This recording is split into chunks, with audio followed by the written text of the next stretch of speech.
২০২৫-২৬ অর্থবছরের প্রস্তাবিত বাজেটে বেশ কিছু পণ্যের উপর শুল্ক কর কমানোর প্রস্তাব দিয়েছেন অর্থ উপদেষ্টা সালেহউদ্দিন আহমেদ। টেলিভিশনে জাতির উদ্দেশ্যে দেওয়া ভাষণে সোমবার বাজেট পেশ করেন তিনি। এবারের বাজেটের আকার ৭,৯০,০০০ কোটি টাকা, যা গত অর্থবছরের তুলনায় ৭,০০০ কোটি টাকা কম।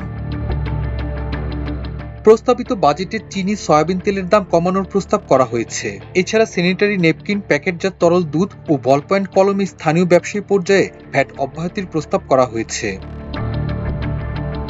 পাতা, ফুল বা বাকলের তৈরি প্লেট ও বাটিসহ সব ধরনের তৈজসপত্র, হাতে তৈরি মাটির তৈজসপত্র, টেক্সটাইল গ্রেডেড চিপসের উৎপাদন পর্যায়ে ভ্যাট অব্যাহতির প্রস্তাব করা হয়েছে। ফলে নতুন অর্থবছরে এসব পণ্য আরও কম দামে মিলতে পারে।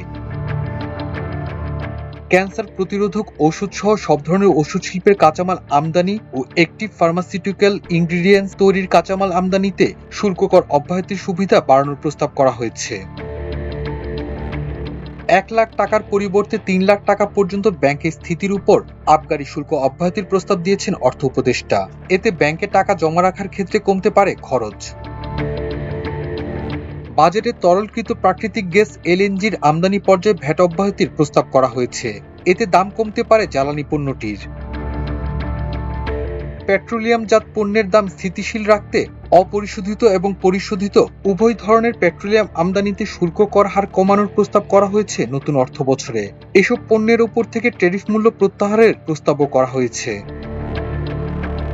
৩০ ইঞ্চি পর্যন্ত কম্পিউটার মনিটরের উৎপাদন এবং ব্যবসায়ী পর্যায়ে ভ্যাট অব্যাহতি দেওয়া হয়েছে।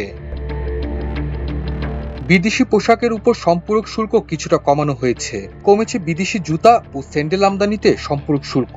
সম্পূরক শুল্ক কমানোর ফলে কমতে পারে বিদেশি মাছ ও মাংসের দাম। বিগত কয়েক বছর বাড়ানোর পর এবার আইসক্রিমের উপর সম্পূরক শুল্ক ১০% থেকে কমিয়ে ৫% করা হয়েছে। এতে আইসক্রিমের দাম কমার সম্ভাবনা রয়েছে।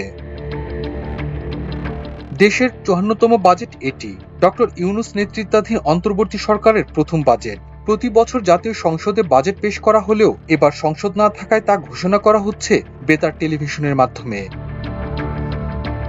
মাল্টিমিডিয়া ডেস্ক, আমার দেশ।